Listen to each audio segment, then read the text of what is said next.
The following podcast has been paid for by Perched on the Top Rope. Come get on the train.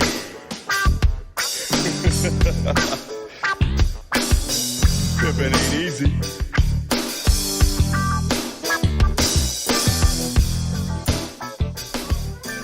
What's up, everybody? This is the Godfather, and you're listening to Perched on the Top Rope. Now get on the train.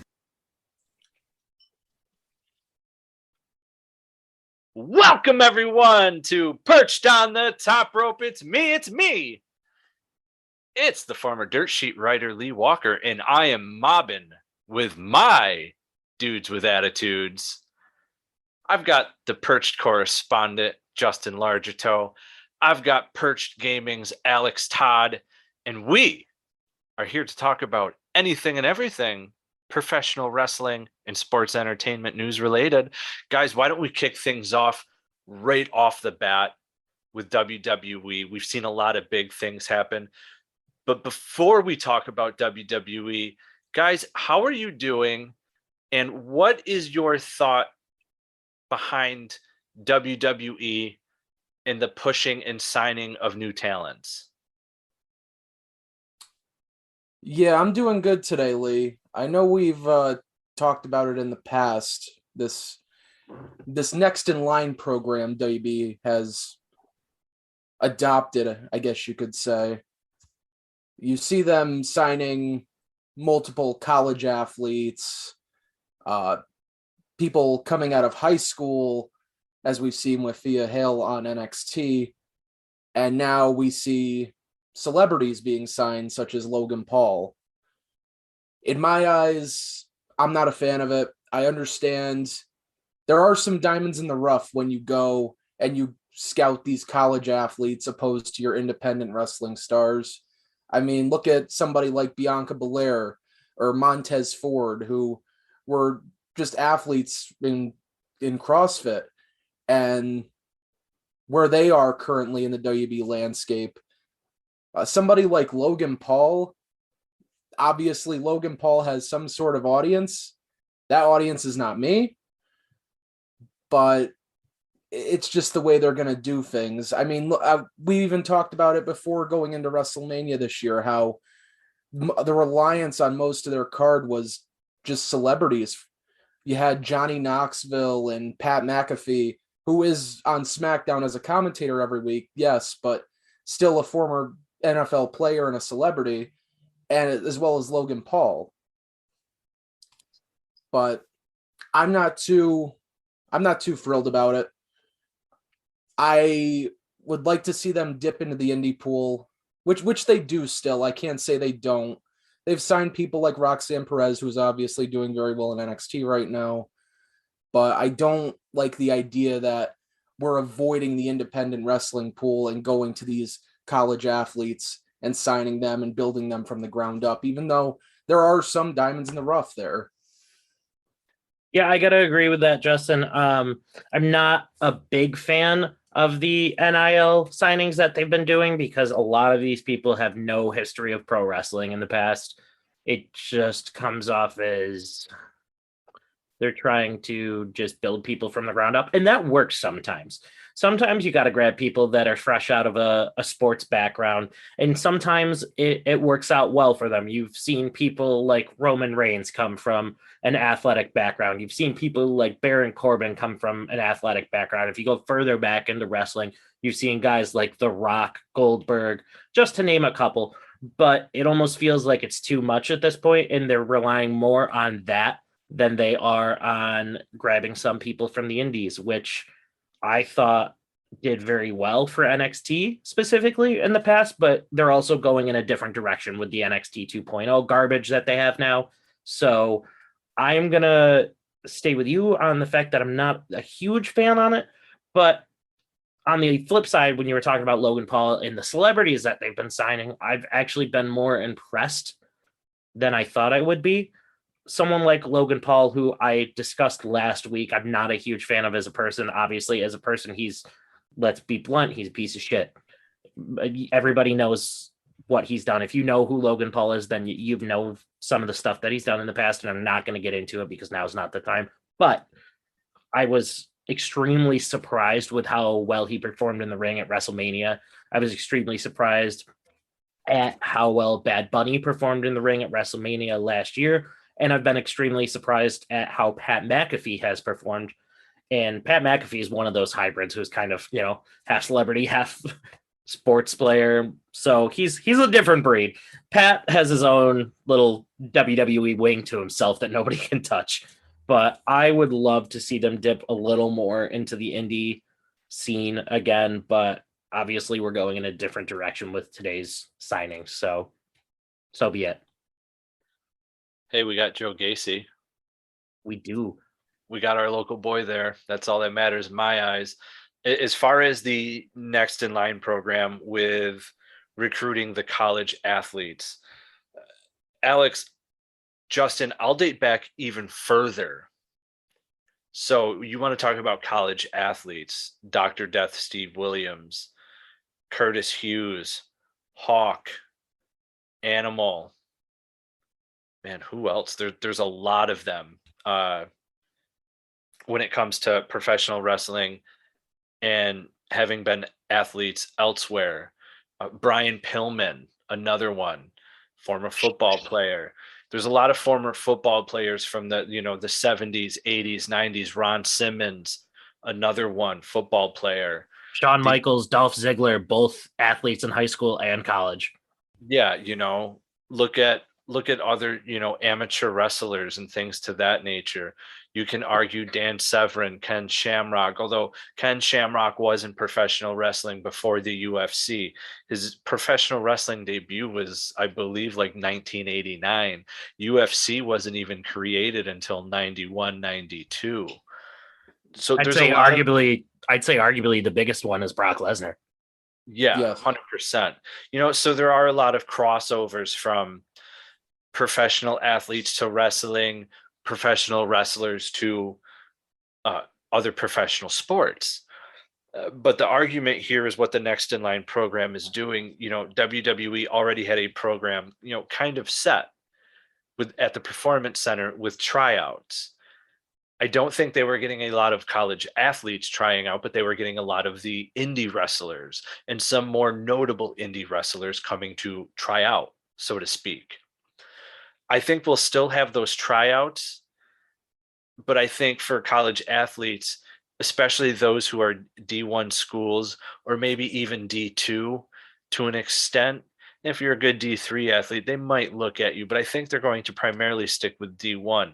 And if you notice, they recruited a lot from track and field, wrestling, and football, but it was no real notable, I don't want to say names of those sports, but colleges, so to speak. It wasn't like they weren't getting the top of the line, I guess is how I would put it. I'm not a fan of the Next in Line program because I feel like you skip a step in how you get into professional wrestling. We have always known the grit of you train, you're performing at local indie shows, but you're helping set up the ring. You're doing all the legwork and everything like that. You're paying your dues. Much like a lot of the wrestlers weren't a fan of NXT in its early day, Alex, like when Maven and things like that were doing it, because you jumped the line, you got a big paycheck. You avoid paying dues. Yeah, you avoided paying dues. And that's how I look at this. I don't know how a lot of indie wrestlers look at it, but I definitely see it as a way that is going to eliminate a lot of indie talent making it to the company. But then again, we've also seen how WWE has changed, where if they don't feel you're performing right, you get reevaluated and this and that and every other thing. That's why we saw some recent releases. However, when it comes to the celebrity aspect side, I can totally understand them signing these celebrities. One, because now it stops them from doing things with the likes of AEW, who haven't had a lot of celebrity tie-ins as much as WWE does. So WWE is really proving themselves on what that E stands for, which is entertainment. We saw Pat McAfee recently just sign an extension to his contract, which is great. He's another one just like Logan Paul, great performer, this and that. I feel the same way about Paul as much as you guys do. But, again, good performer. Yeah, Lee, I'm kind of in the, and I don't mean to cut you off, but I'm kind of in the same boat as you where it comes to, I'm not a fan of somebody being signed and just popping up on NXT and in some cases having their first match. I do think they should be paying their dues. And, to go back to some of the releases, you got cut guys like Danny Burch and Timothy Thatcher, who I'm sure played a big role in training at the Performance Center as well as being on-screen performers for NXT. You kind of need that. You can't build the future without having a little bit of the past and having those veterans to share their guidance that they've learned over the years with these new up-and-coming talents that have been signed. Yeah, you do need some veterans, and I think that's why we're starting to see main roster people come down. Right now, Apollo Crews is working NXT as opposed to the main roster right now, which I thought was kind of weird because he's definitely not working the same character as he is on the main roster, which really kind of goes to show me, we joke that when guys go from the main roster or go from NXT to the main roster, Vince has no idea what they've done on NXT. Well, it seems like NXT ignores what the heck these guys were doing on the main roster.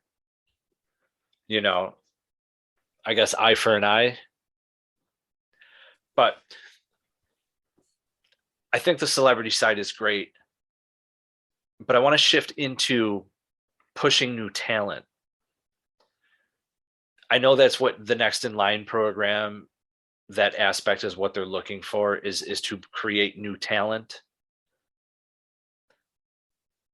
As a fan, we want new talent to get the push. But when that push happens, sometimes we're not happy with it. We're not happy with the people that are chosen. I'm going to give you guys 2 examples because it just recently happened. Money in the Bank. Liv Morgan wins Money in the Bank.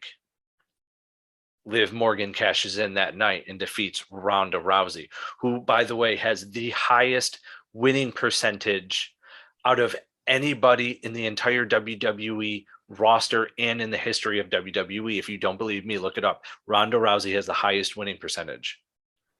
WWE Hall of Famer Rick Steiner's behind her in the second position, believe it or not. Anyway, they have their moment. Liv Morgan is now WWE SmackDown Women's Champion. The crowd popped when she was coming down the aisle and that music hit. The crowd popped when she won. This conversation was probably different 3 or 4 months ago, and I can actually account for it being different because I don't know about you, Justin, but I know Alex, myself, and others we have had on the show have expressed a concern for Liv Morgan 3 or 4 months ago. She was a revolving door in the tag team division. It seemed like there was a lack of direction for her in what WWE was doing with her. At times, it seemed like people wanted the push. She would get there and fall short. In my eyes, during that, I thought she would be next in line, no pun intended, for best of luck in your future endeavors. And now she's the WWE SmackDown Women's Champion. I don't know how you guys feel, but 3 or 4 months ago when I watched her go from teaming with she's teamed with Alexa Bliss, she's teamed with Rhea Ripley. She's been in 3 or 4 different tag teams now and nothing worked. I for sure thought she was in line for the best of luck. Now she's a champion. I'm going to leave it at that. She's a champion. My thoughts on this specifically regarding Money in the Bank and Liv in of itself. We talked about this last week on the show. I made this a very clear point. Liv was red hot when Money in the Bank came around last year. She was very clearly the choice that the fans wanted to win the briefcase last year. But in my mind, the reason that she didn't win it was because it was the fans that wanted her to win, and it wasn't Vince's idea. It's been very well known by talent that have worked for Vince or just talent that know Vince. We have little snippet interviews coming out on the YouTube channel at YouTube/Perched on the Top Rope this week, where Lee, you interviewed ECW original Chubby Dudley, where he even admitted from talking to Bubba Ray and Devon that they specifically said at points during their initial run too, that they were halted at very certain times because it wasn't Vince's idea. And when Vince wants to push you, Vince pushes you. But if the fans are behind you, it doesn't necessarily mean anything. That's why it took so long for Daniel Bryan's push to get to the top where it did. So I think we had an issue where it was the fans the fans that wanted Liv to win last year, but Vince wasn't ready for it. But now that we kind of cooled off on it a little bit this year, Vince is like, yes, that's the one. Have her climb the ladder and win. God damn it. I'm more than happy for her because you know that I've always been a Liv Morgan fan. I've been a Liv Morgan fan since she debuted on NXT, even when she was still green, because there was something about her that was authentic. There was something about her that I felt we hadn't seen before. And you could tell that she just loved that she was being given the opportunity to perform in front of fans. And I think that resonated with people. So as far as her winning, I'm all for it. Fun little fact too, Liv Morgan is now among only 3 people that have defeated Ronda Rousey via pinfall, the other 2 being Becky Lynch and Charlotte Flair. So whether she loses this title next week and gets released the week after, she's made history. She's one of 3 people to beat Ronda Rousey in a WWE ring. So hats off to her. Yeah, it was definitely a big night for Liv Morgan and Money in the Bank. As if you listen to the prediction show, I did predict Liv Morgan to win. And Alex, as you said, all of us were kind of in agreement last year around the same time that Liv Morgan was red hot and should have won the Money in the Bank last year. But more than likely, because it wasn't Vince's idea, it was the fans' idea of what they wanted, is why it didn't happen. And I said on the show, she should have won last year, so that's why she's going to win this year.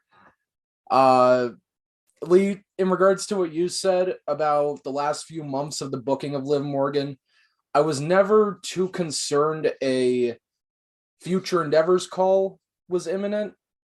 Because if you notice, ever since the Riot Squad had initially broken up in 2019, or split, I should say, when they moved Liv Morgan over to SmackDown, that, what was it, 6, 7, 8 month period where Liv just wasn't on TV at all, wasn't mentioned, that is a time where I was more concerned we may have seen the last of Liv Morgan. But Liv Morgan has completely reinvented her character. She has a large fan base. Whether you go on Instagram, see that or not, everyone loves Liv. I love Liv Morgan myself, honestly. I think she's great. I think she's improved a lot as a performer in her time as a singles competitor. I do worry with this title reign because I feel the presence of somebody with a robe with peacock feathers lurking in the shadows. Woo! Yes, exactly my worry. Nobody can take anything away from Liv Morgan at Money in the Bank. Like you said, Alex, she's one of only 3 women to pin Ronda Rousey, and the other 2 were Becky Lynch and Charlotte Flair, so she's in good company there. I do think WWE needs to cool down with cashing in the women's briefcase less than 24 hours in advance. You called this last week. Because this is 5 out of 6 times now. I don't know if it's a matter of they just don't want to book 2 Money in the Bank winners. They don't want 2 people carrying around briefcases. whatever it is, let's please move on. It was a great moment at Money in the Bank. I enjoyed it. I'm glad to see Liv Morgan as SmackDown Women's Champion. But let's have people hold on to the briefcase a little bit. I'll agree to that. Because it was the first one out of that 6 that it was longer than 24 hours. The last 5 years, it's been less than 24 hours on each cash-in. It was a little random part of that stat that I had to know, by the way, just completely random. Anyway, there is another superstar who is young and being pushed. A lot of fans, I feel like, aren't happy about this one, which is why I brought up the question, how do you guys feel about wrestlers being pushed, new young talent being pushed? And Theory is one of those talents, 24 years old, youngest WWE United States champion in history. He's done a lot so far in the business.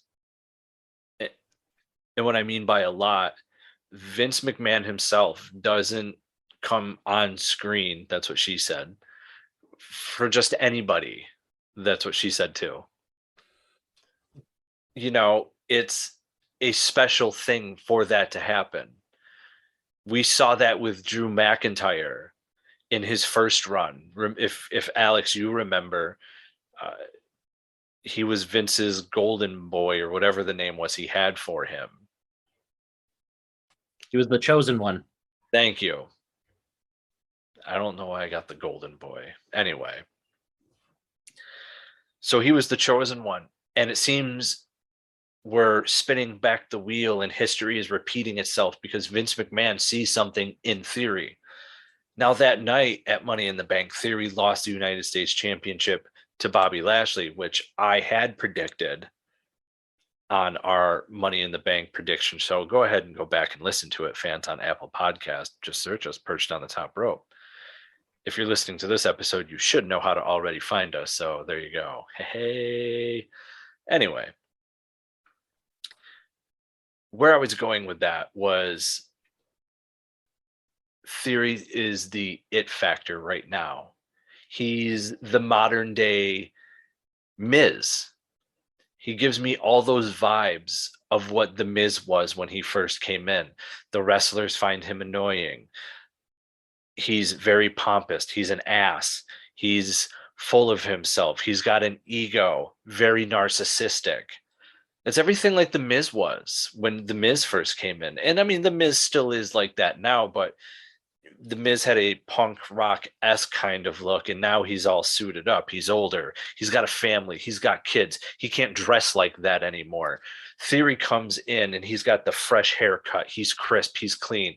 He's a 10 out of 10. Looks, jacked muscles. He's got it all going. Though he loses to Bobby Lashley like I had predicted, after all, it was the 4th of July weekend, and Bobby Lashley is a military member. Thank you for your service, kind sir.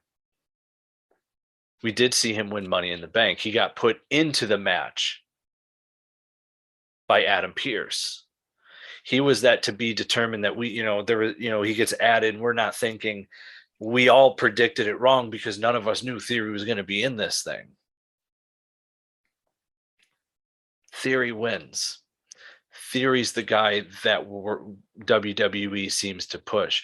Theory also kind of told us when he plans on cashing in.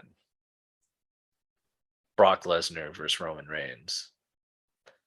Knowing what that match is going to contest of, he said on Monday Night Raw that he was going to cash in after that match.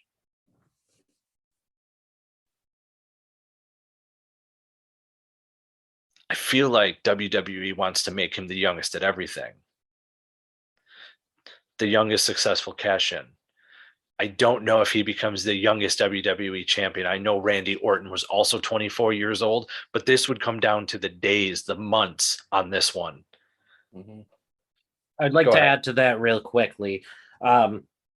With the fact that the Money in the Bank contract lasts a year and no longer, if Austin Theory, or Theory as he's called now, successfully cashes in his Money in the Bank contract, he will end up breaking one of two records. He will end up either breaking the youngest world champion in general, beating Randy Orton's record, or he will end up breaking the youngest WWE champion's record, being held by Brock Lesnar. So as long as he successfully cashes in within the next year, one of those two records ends up being broken. Oh, wow. Thank you for that. I know my history, but I'm literally paired with two walking encyclopedias, ladies and gentlemen. Air high five, Justin. Yeah, I was actually going to mention the youngest WB title reign with Brock Lesnar. And believe it or not, I'm the oldest. I feel like I should know the most. But when these guys were in their prime for watching wrestling, I wasn't. Sorry. Anyway, I just wanted to see and get your guys' reactions when it comes to these younger talents being pushed. Speaking of that, not just the young talents, but the celebrity pushes as well. Alex, I know you're a fan, a huge fan actually, of Bum-Ass Corbin. I know you're also a fan of Pat McAfee. I know you really want to talk about this, so please drop the bombshell. Yeah, absolutely. Before talking about that, I just want to take about 2 seconds to talk about Theory like you were just a moment ago. I absolutely love, I'm among the minority of the people that love that Theory was added to this match, and I love that Theory won the Money in the Bank briefcase, because Theory is currently getting heat like no other heel in WWE is right now. And that's something that we haven't seen in a long time. How often is it these days where you get a heel in WWE specifically, because WWE fans specifically like to cheer the heels because it's them basically telling Vince to suck it. So it's not often in WWE that you get a heel that actually produces heat these days anymore. And Theory is that heel, which leads me to believe that Theory is going to be the top heel in the company at some point.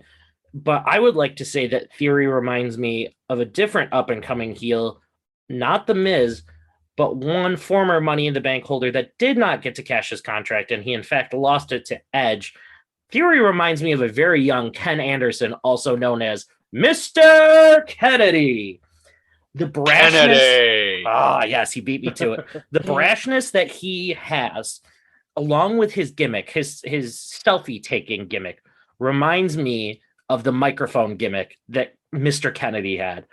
Everything that he's doing reminds me of how Mr. Kennedy was when he was coming up the ladder and he was beating world champion left and right. Theory is just gaining incredible heat, which is going to eventually either in turn make him a huge babyface, or it's going to put over another babyface. The other thing I want to admit to that I think is kind of funny is I really think it's hilarious how much the fans are hating on Theory because he's just a guy that was just pushed by Vince and he didn't do anything. But if you pay attention to Theory's background before he came to WWE, Theory was an indie guy.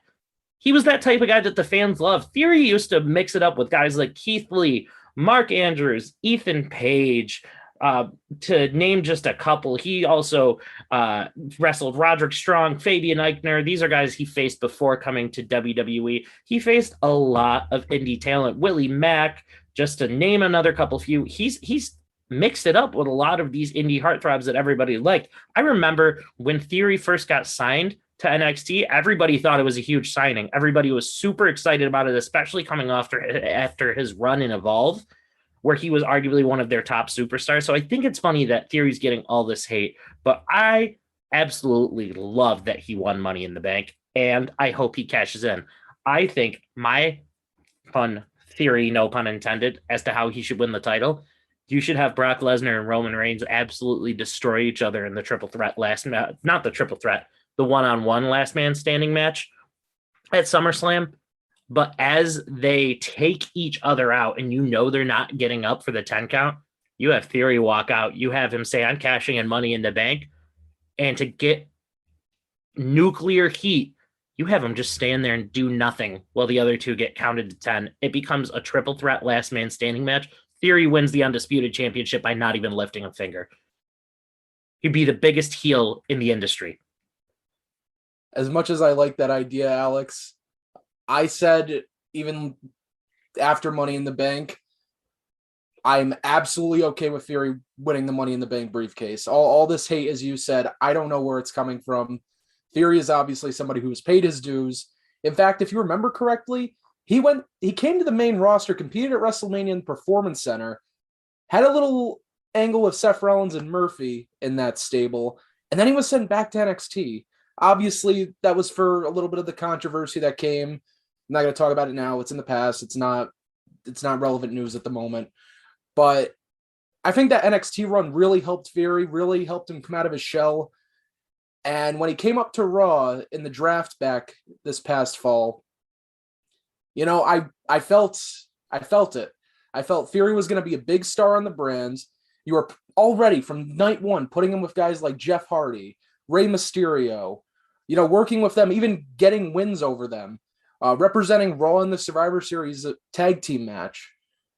And around that time, obviously I couldn't predict him before Money in the Bank to win because he wasn't added to the match. But around that time back in November, I was saying if Theory stays on the right track and they don't get bored of him, he's going to be the guy to win Money in the Bank next year.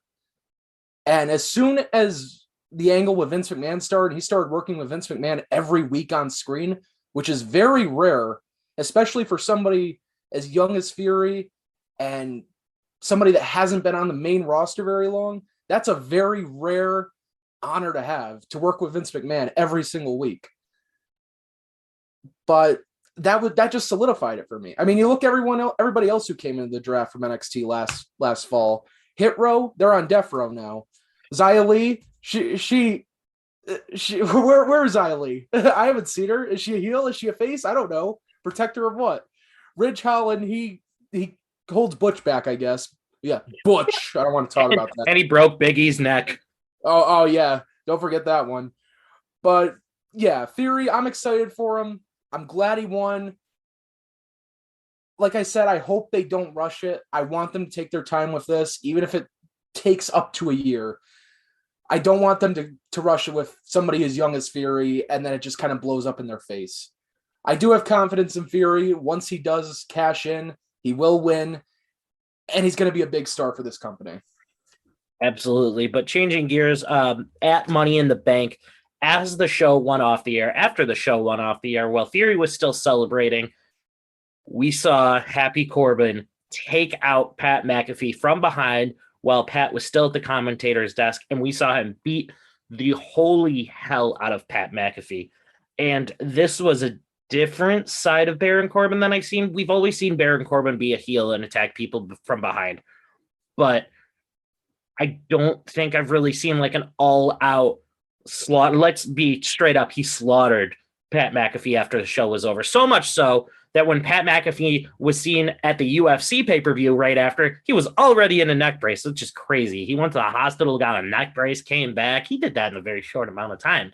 But, you gotta admire the professionalism to still show up with his bosses and watch a UFC fight. You love to see it.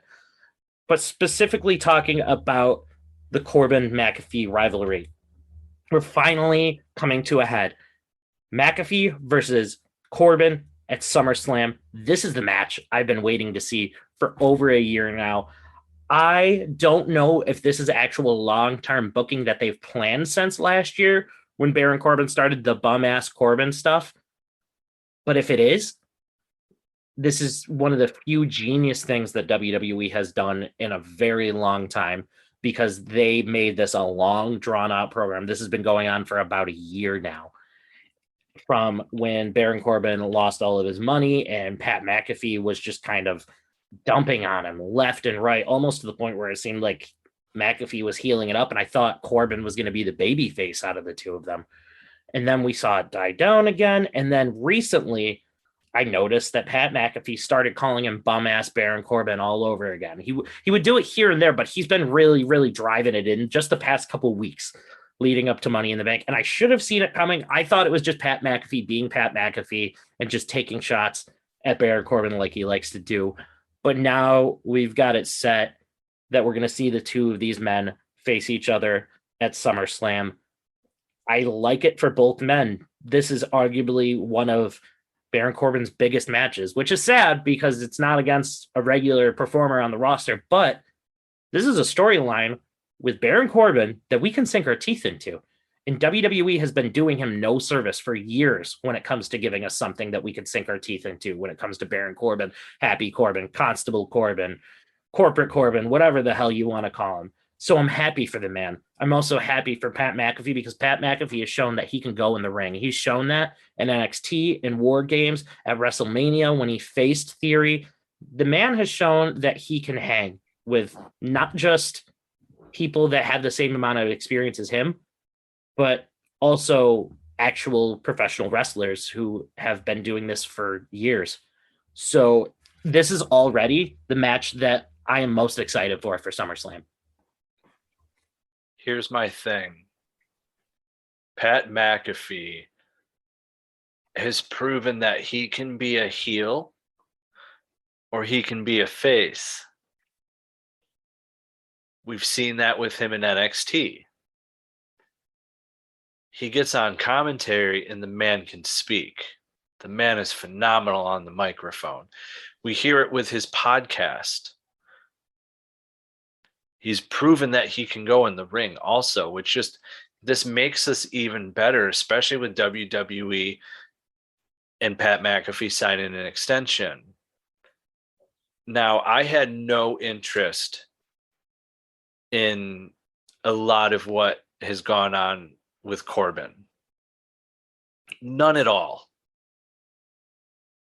Like, I wasn't a fan of Happy Corbin. I wasn't really a fan of Bum-Ass Corbin, even though I thought it was funny that Pat McAfee was calling him Bum-Ass Corbin, even though it wasn't a legit name like the Ass Boys in AEW, aka the Gun Club. But hey, that's how you know him.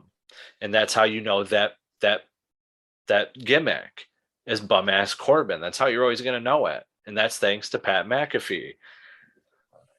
Whether it's long-term booking, I'm not exactly sure that's the direction I think they were going with this, but I think somewhere in the writing room, someone went down the line and was like, you know, we've always had McAfee making fun of Corbin, and we kind of got nothing for him right now after he's, you know, now that he's done with Madcap Moss.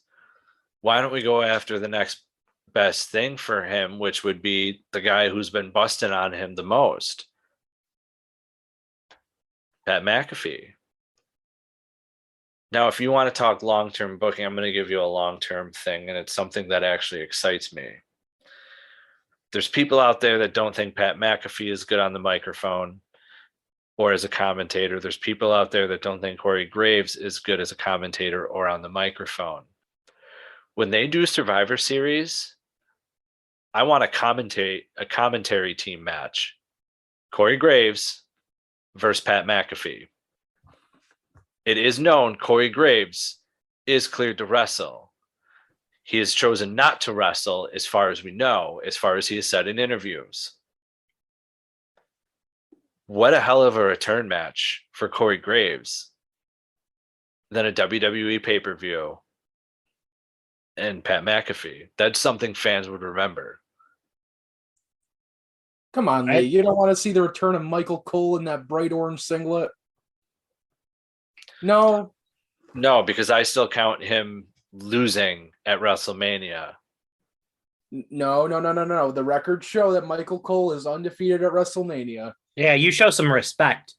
Well, the WWE record in Lee's head says Jerry Lawler won that match. And the decision was reversed by Hornswoggle, the anonymous Raw general manager, Lee. But in all seriousness, I think this is going to be a good match at SummerSlam.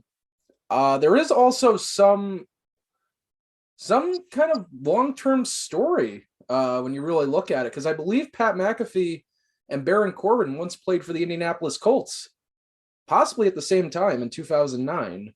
Yep. That's something they can play off of and make video packages of. This is going to be a more promo-driven feud going into SummerSlam, I believe. Oh, for sure. You know that Pat McAfee at some point is going to mention how he was the one that became successful on that team, whereas Corbin was given the future endeavored by the NFL. Absolutely. And Lee, as you said, some people don't believe Pat McAfee is good on the mic. And I would like to ask somebody why they believe that, because the guy is just full of charisma every time he picks up a microphone. Even at the SmackDown TV tapings that I've been to, they literally have a segment called the McAfee Minute, where McAfee will stand up on the announce table and just completely hype up the crowd during the commercial break. The guy's fantastic.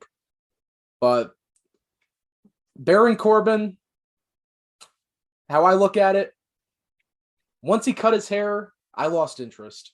I loved Lone Wolf Baron Corbin. I hated that they squandered his Money in the Bank cash in, just getting rolled up by Jinder Mahal. But I'm in agreement with you, Alex. I kind of liked bum-ass Baron Corbin last year. Mm-hmm. Little ketchup stain on the shirt, you know. Mm-hmm. Save that for later. That's his lunch. Yeah, King Corbin and Constable Corbin, which was the worst one of all. And Happy Corbin, I'm not too big on, but King Corbin wasn't the worst, but it was dragged out for way too long. Yes. As all King of the Ring gimmicks are, with the exception of Xavier Woods, who really didn't get to enjoy his. Oh, yeah, they just dropped his just because, you know. Yep.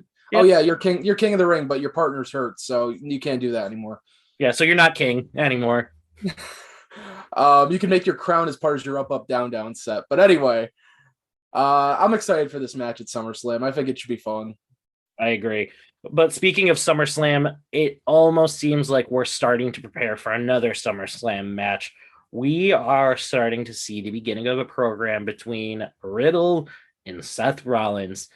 Riddle hit an RKO on Seth Rollins this past Monday on Raw. He's been taking light jabs at him for a little while now. We know that these two have had legit actual heat in the past due to some comments that have been made here and there. I believe it was originally between Riddle's at the time wife and Becky Lynch getting into it on social media. And Riddle basically, from what I heard, I believe the heat started from Riddle not apologizing for his wife's comments towards Becky Lynch. Seth Rollins took it offensively. And there was a certain amount of time prior to last year's Survivor Series where Riddle refused to ever face, not Riddle, but Seth Rollins refused to ever face Riddle in a match. He didn't want anything to do with him, didn't want to be on television with him, but we saw that kind of change around Survivor Series last year when the two were on opposing Survivor Series teams, Riddle being on the Raw Survivor Series team and Seth Rollins being on the SmackDown Survivor Series team at the time before they ended up switching them back.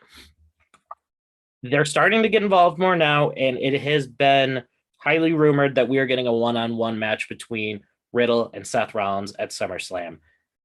If Riddle wins this match, I've got to argue that this becomes his biggest one-on-one victory to date when it comes to being on a bigger stage. Because yes, we saw him beat Randy Orton before they became RK Bro right after WrestleMania 37.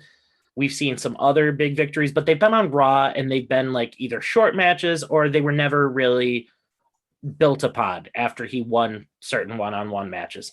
I've got to feel with SummerSlam being the second biggest show of the year, if Riddle wins this match, it's got to be argued that this is the biggest victory of his career. You know, he's a man. He's a man who was fired from the UFC with a 4-0 win streak at the time. I remember the match, Alex, where they had to work together, but Seth refused to do anything. And someone was like crawling to get the hot tag, and Seth's entire team's hand is out, and Seth has both hands on the top rope, and he closed his eyes and pretended nothing was going on in front of him, if you remember correctly. The commentators wouldn't mention it, but they had it on. They had him on camera like that, and then they quickly zoomed off him, and went more towards the other, corner of the post where the other two guys were to get off of Seth because it just looked bad. I'd actually forgotten what the reason was, so thanks for letting us know that. Well, it was really cool too because they also turned that into a storyline for the match too, because that was right before Seth Rollins went off for paternity leave when him and Becky Lynch had their daughter.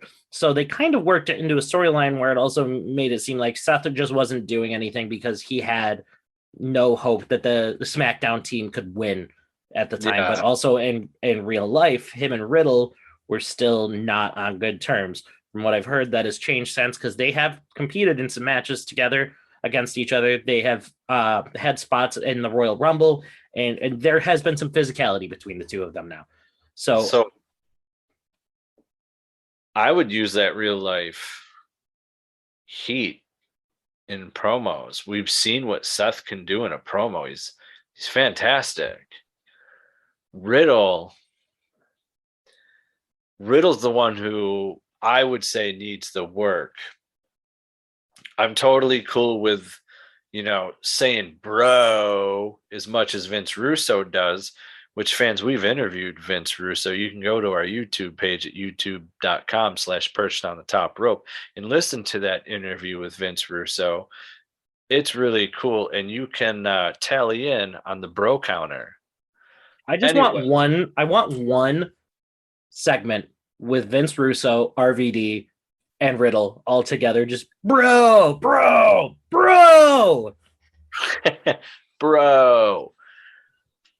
I would argue, Lowly, that since Randy has been out on injury, if you pay attention to Riddle on the mic, he has been taking it slightly more seriously lately. He still has that little bit of a stoner voice, but he's not accentuating it as much as he normally has been, because I have a feeling that Riddle is on the slow ride that Daniel Bryan was on in 2013. They're in the middle of making him one of the biggest stars in the company right now. Yeah, he definitely is, which is why when it comes to Money in the Bank, he didn't need it. It's written in the stars he's going to get there, but there's just a lot of things that they have right now that they're doing, and for storyline purposes, it's not his time. His time is to eventually win the Royal Rumble and win the world title at WrestleMania. Yeah. I see this match, I guess it would be his biggest win. I mean, we have seen him get title opportunities, be a Raw tag team champion, things like that, faced Roman Reigns, had all that stuff.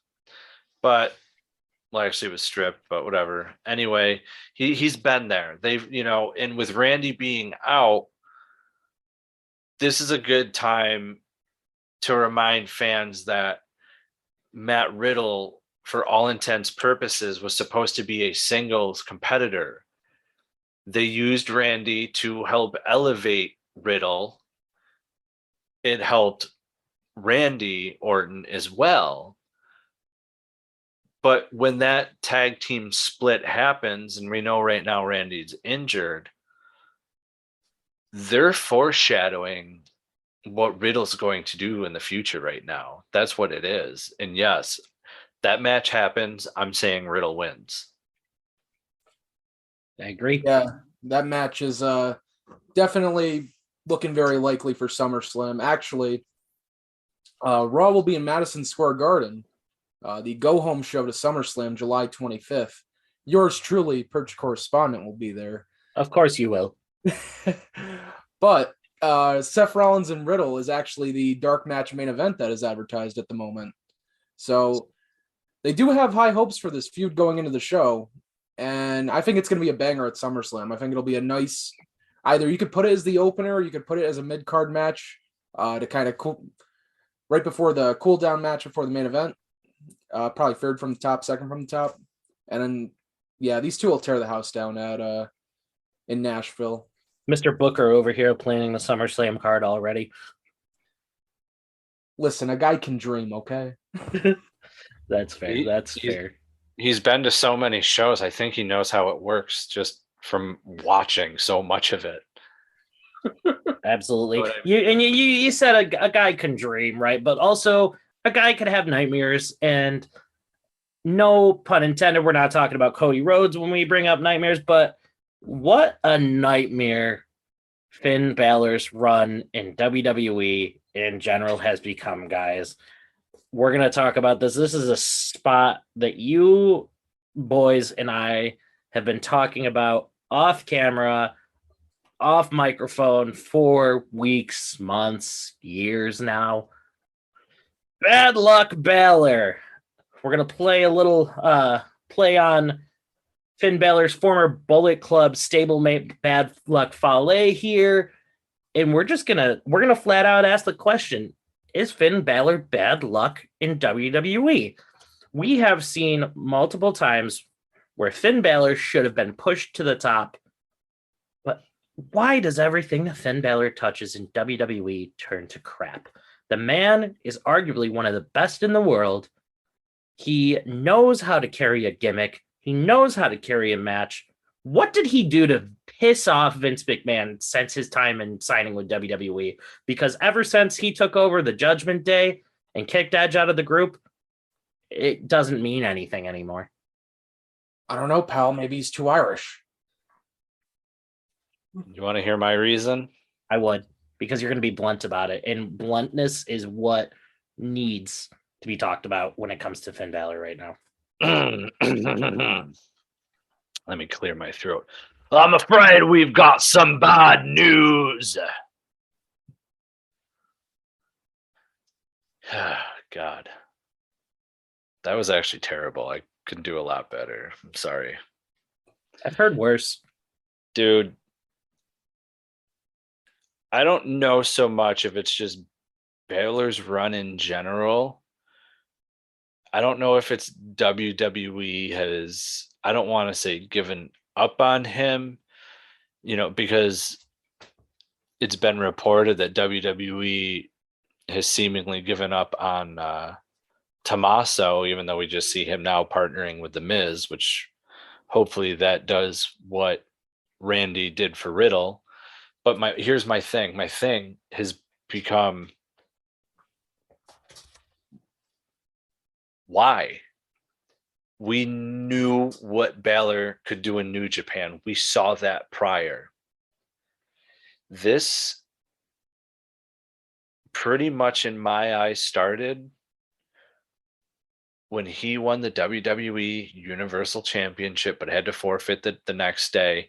And ever since then, just like Kevin Owens, it's like that title has a curse for some people.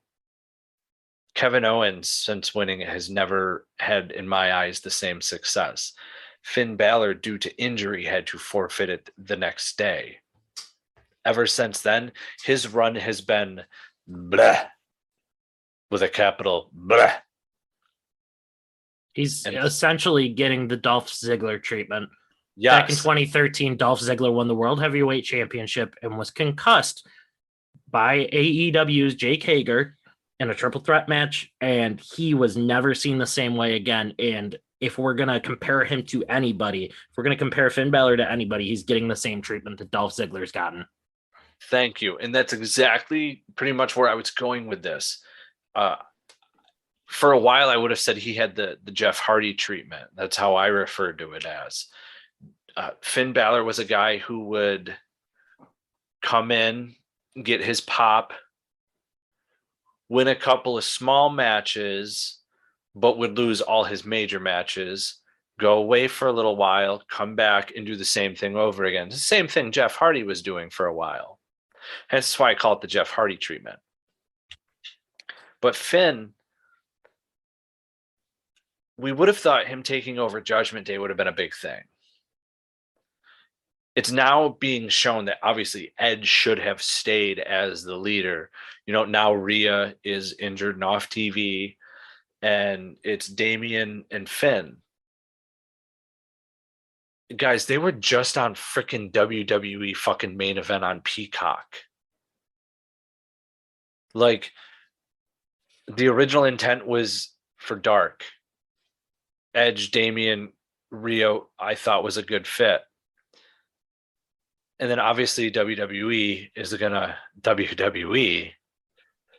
and totally change the plans. I'm not a fan of it. I'm not a fan of Judgment Day anymore. It doesn't have the same effect. It doesn't feel the same. Edge, I feel, could be darker than Finn Balor because Finn Balor is not dark right now. I don't think the main Finn Balor compared to his demon character, if we're going to go dark, like I think that side needs to start coming out, because him with a flipped over leather jacket like he's Fonzie from 1950, hey, Deuce and Domino were already here in 2008. See you later, Finn. It doesn't work. The dark thing is not working with this group. I don't know if it's because... Okay, I'm going to say this. Can either one of you guys name a Finn Balor promo that made you go, holy shit, and jump? No. Okay, neither can I. Can you name a Damian Priest promo that made you go, holy shit, that was awesome? Nope. So then you can kind of tell where the direction of this group is going. If you got two guys where their promos aren't coming across as memorable or worth a damn, well, as we saw, you end up on main event. So yeah, his career is not the same. It does not have the same excitement as it does when he was in NXT. It didn't have the same excitement when he first came up to the main roster, when he won the WWE Universal Championship, even though we clearly saw he was injured. Alex, Justin, I remember the pop. Do you remember the pop when he won that championship? He was the hottest superstar on the roster at that time on either show. Yeah. And then the next day on Raw, everybody was bummed he had to relinquish the championship. But the promos don't come across. They don't. Damian's, they don't come across. Edge's promos were doing great with the dark character. They had him in that chair. Damian is on one side, Rhea was on another. It was shocking when all of a sudden he announces that Finn is going to come down, and then we see them attack Edge. Like, that's going to be the highlight of that group. They kicked Edge out. I think, if anything, Finn Balor joining the group was a good decision, but I think they should have waited to turn on Edge. I think they should have waited down the road. That could have been something that could have been held off towards WrestleMania of next year. It would have gave much more of a build to it, and it would have put Balor and Edge both in great spots. You would have given Damian more time to grow as not a performer, but as a performer on the mic, because he was doing well. He was coming across well, bouncing off of Edge on the mic. And that would have eventually picked up steam on Damian's end too as time went on. So I think Finn Balor joining the group was the right decision, but I think Edge should have stayed as the leader of the group for a little while longer. But I've also got to say that I feel like the reason Edge was canned from the group is because, as we know, with Edge's WWE contract that he has now, he's only signed on for a specific amount of dates per year. So they probably wanted to take him off of TV to save up some more of his dates of his contract. And what other way to do it? Kick him out of the group and have Finn Balor join. But the whole idea is that this was supposed to eventually come to head with a Finn Balor versus Edge match, which I still want to see. But does this program have as much steam coming into it now with Edge coming back as it would have if they had held off on it a little longer? No, it doesn't. As you said, Alex, and we've said it on the show before when the segment initially happened with Balor joining the Judgment Day and Edge being removed.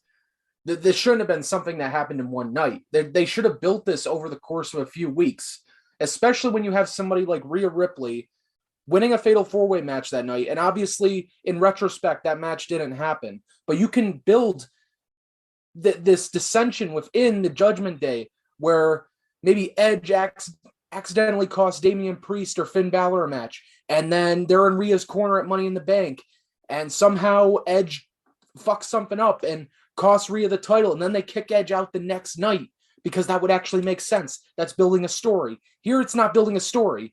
The fact that they kicked Edge out on night one and called him the weakest link, so he had to be removed from the group, But instead, they're going to put Finn Balor in his place. Why the fuck at Hell in a Cell would you have Edge pin Finn Balor in the winning fall of that match? It makes no fucking sense. There's no fucking way at Hell in a Cell they knew, oh yeah, we're going to add Finn Balor to this group tomorrow and Edge is going to be out. No, it was nothing like that. And the argument that, oh, maybe we want to do save a few of Edge's dates. Yes, that's fine. I understand that. But you have Rhea there. You have Damian there who can continue to compete and keep the group relevant, cut promos if they need to, even if it's a backstage pre-tape. Do a few backstage pre-tapes with Edge. Why not? If you have him at the building, that's fine. But the direction of this group so far, it's shit. Well, the other thing that doesn't make sense, too, is with how quickly they kicked Edge out, the group had just begun, and the whole beginning precipice of the Judgment Day starting was originally built upon the feud between Damian Priest and Finn Balor. That was what slowly led to Edge having Damian Priest join him. It was the heel turn from Damian Priest turned heel on Finn Balor when Finn Balor won the United States Championship from him. So you have Finn Balor in a feud with Damian Priest where he just lost the title, and they've got basically a blood feud going on, and then he also takes the pinfall to Edge. So that's two people in the group that Finn Balor has got his ass kicked by.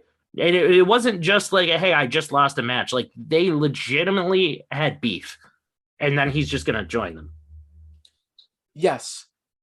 And look, I know Rhea's out. We don't know how long she's going to be out. We don't know when she's going to be back. But that's no reason to just put this group on ice and not care and just do whatever you want. Why are they on main event? Why are they losing to the Mysterios? Not that there's any fucking shame in losing to Rey Mysterio, because there's not.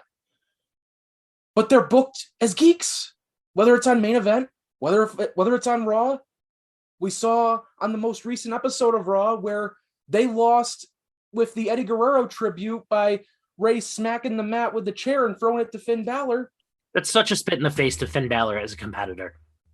Why? I don't get it. And I'm sure the idea was, oh, we'll do this backstage segment where Finn and Damian attack the Mysterios to get their heat back.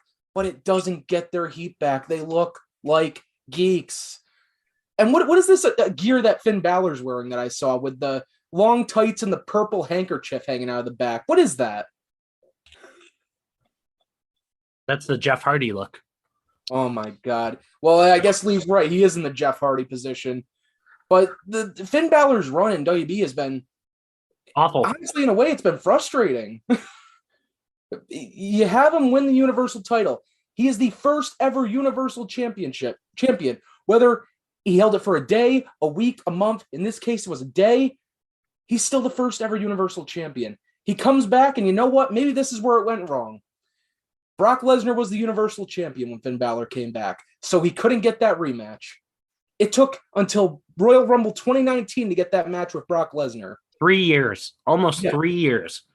And after 3 years, there's not much momentum after that.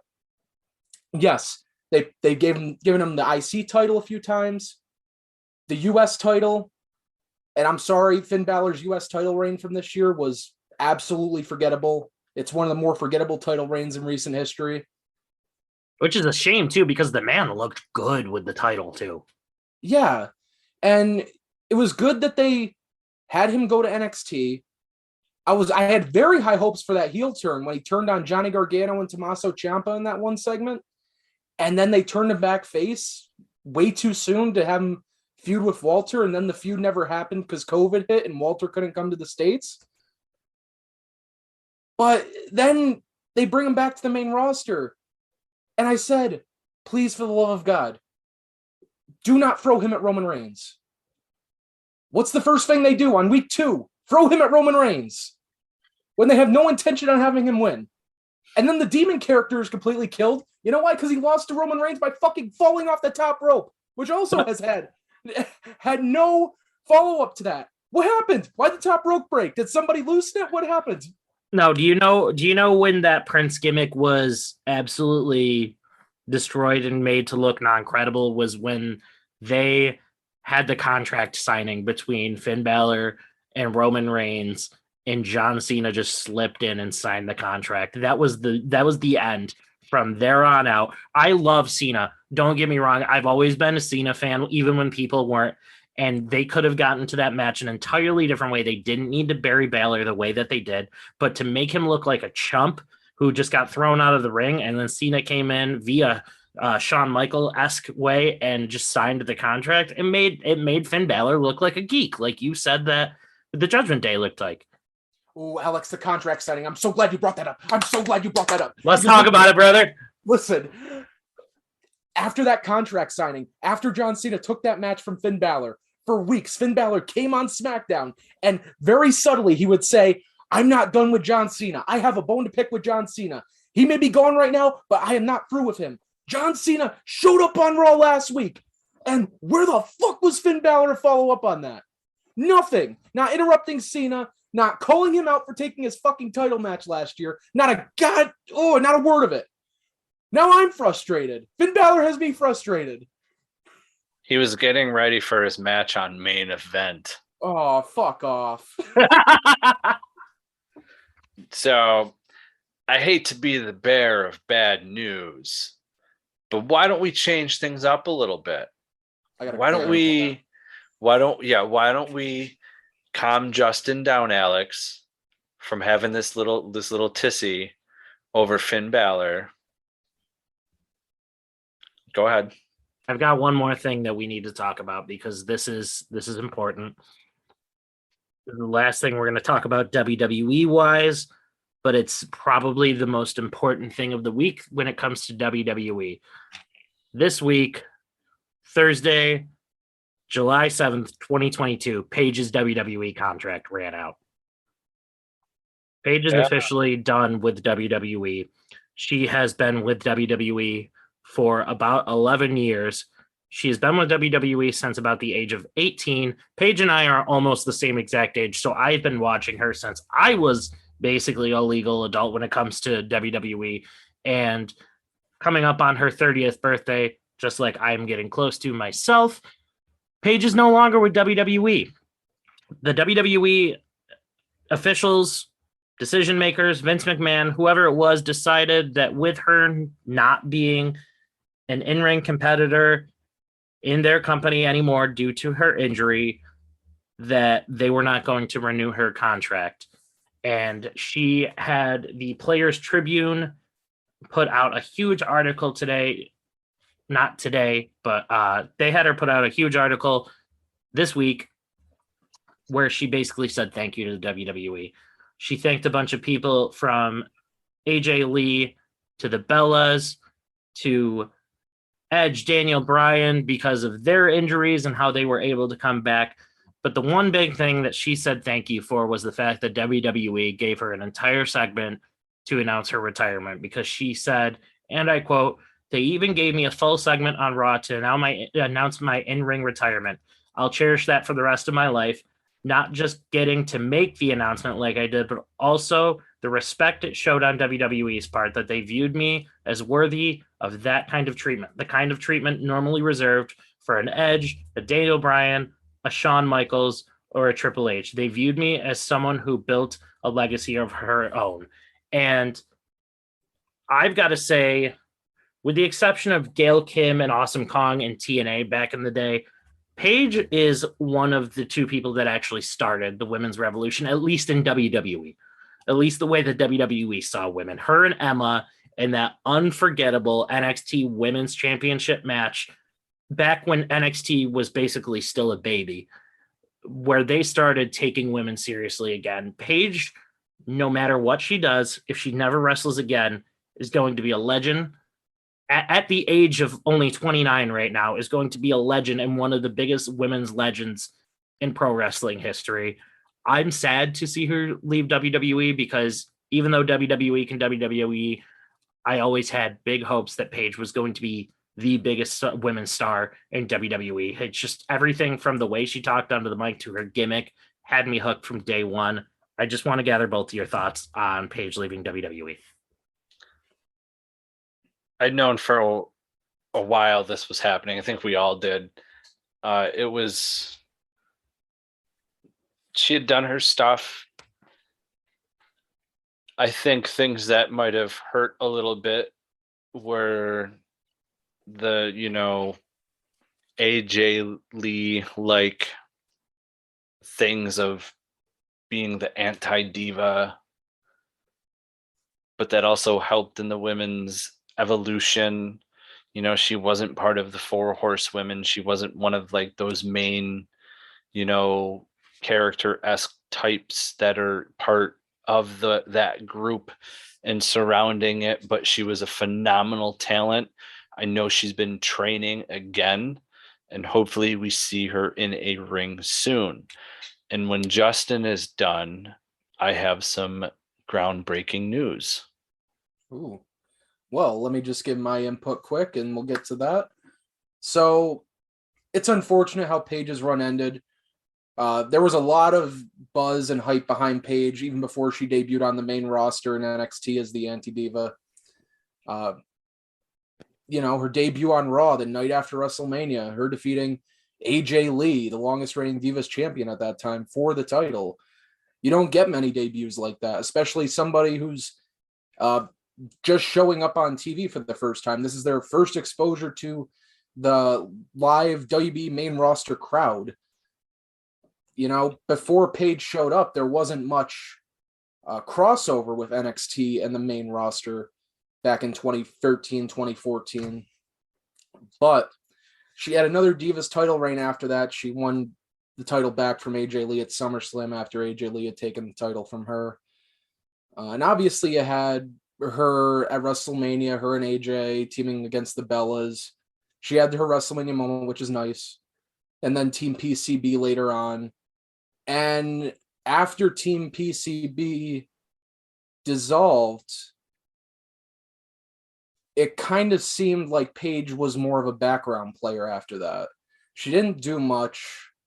She suffered the neck injury, and at the same time, I won't get into everything that happened, but we are aware of her relationship with Alberto Del Rio, Alberto El Patron, whichever you want to go by.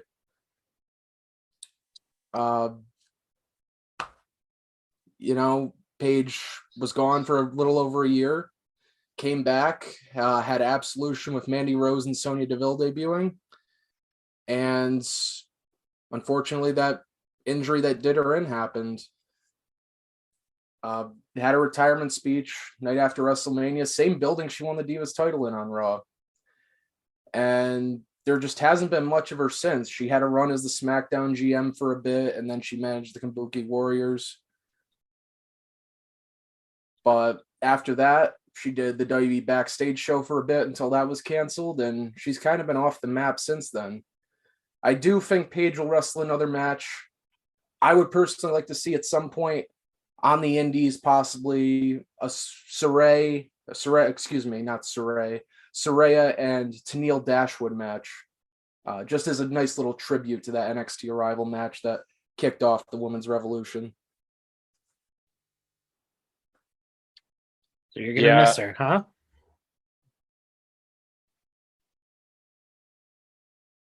Okay, I guess he's going to miss her. Yeah. So anyway, hopefully we see her soon. Wink, wink. I know Justin Correspondent knows a little something I'm talking about. Maybe a little autograph signing or something along those lines with Paige. Maybe like coming in October, wink, wink. Anyway, speaking of corresponding and correspondence, we have some groundbreaking news. Y'all ready for this? Let's hear it. Felt my phone vibrate while we were doing this. Get a little update from Fightful Select on Sasha Banks and Naomi. Oh, let's hear it. So, according to PW Insider, on Thursday, July 7th, it's been noted that Naomi and Sasha Banks were removed from the internal WWE roster. It has been learned that Sasha Banks and Naomi have been removed from other internal rosters as far back as weeks ago. However, it's been prompted for WWE's digital end, apparently not to remove them from the official website roster. That's a little confusing. However, we have seen WWE edit a Sasha Banks sign that was on WWE television. Now, the initial report of Sasha Banks' release came from Wrestling Inc.'s Raj Giru, who's the owner of the company. He had confirmed this with a bunch of talent, though WWE officially has not confirmed it themselves. Talent Relations has not sent out an internal email notifying talent of the release. However, when Fightful asked a WWE rep Thursday, they were told it was pretty quiet on that front, and they weren't sure what was going on. Many seeking answers regarding Giru's tweet that Sasha had been released, put out last month regarding VP of Business and Legal Affairs for Talent Relations, Erica Schreiber, apparently had a helping hand in Sasha's release. There's little information on her, and WWE did not respond when Fightful asked about that person by name and their role in it. WWE Creative is operating on the assumption that Naomi and Sasha Banks are not returning whatsoever. A member of the creative team said that they've not heard any contingency plans or creative prepared in the event that things come together. So still as of right now, there is no idea if Sasha and Naomi are going to return. It's also not known if apparently they are with the company. This would tell me, if read correctly, which I know how to read, is it yes? Screw you, Alex. Is that Sasha Banks is in fact no longer with the company. That's my assumption. So, well, it's been rumored that Sasha hasn't been with the company for a couple of weeks now, but they didn't really want it to go public yet because they're trying to smooth things over. I feel like Naomi. You said in the article everything's being kept pretty quiet, but I think it's kind of a foregone. Yeah.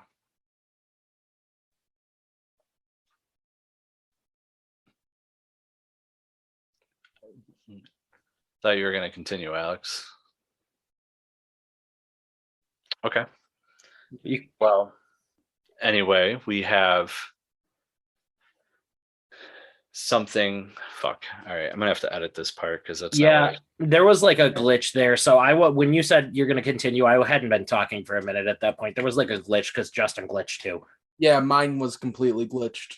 Yeah, neither of us were talking when you said that, so that's why I got confused. Okay. All right.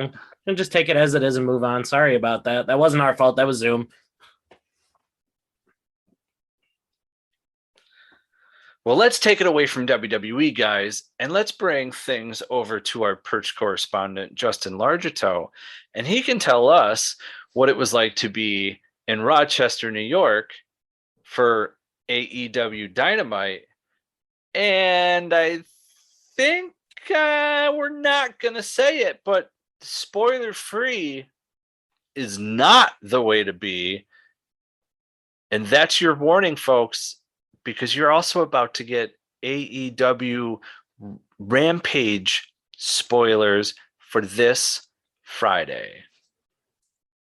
Yes. So I was in attendance for AEW Dynamite this week at the Blue Cross Arena in Rochester, New York.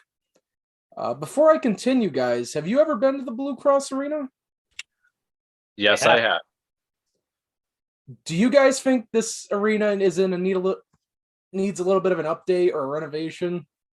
let me take the reins on that one. So a few years ago, I believe it was around 2018, 2019, I saw Bruce Springsteen at the Blue Cross Arena. My dad, my sister, and I went. Not only is the Blue Cross Arena in like, I wouldn't say it's a difficult to get to venue, but it's right in the middle of where there's a lot of stuff going on in downtown Rochester. So if you have a huge attraction going on at that venue and there's also just regular traffic going on in the city, it's kind of a pain in the ass to get into the building. But I can handle that. I've lived in bigger cities before. I've lived in Albany. I've lived in Rochester. I've lived in Syracuse, New York. I've lived in some bigger cities where I'm used to a ton of people.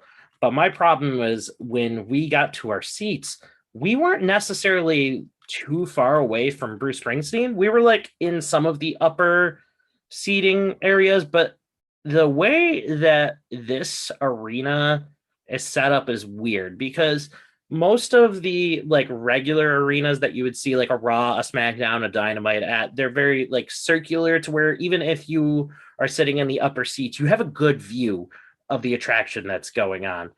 But it's almost like the Blue Cross Arena. It's like everything's angled.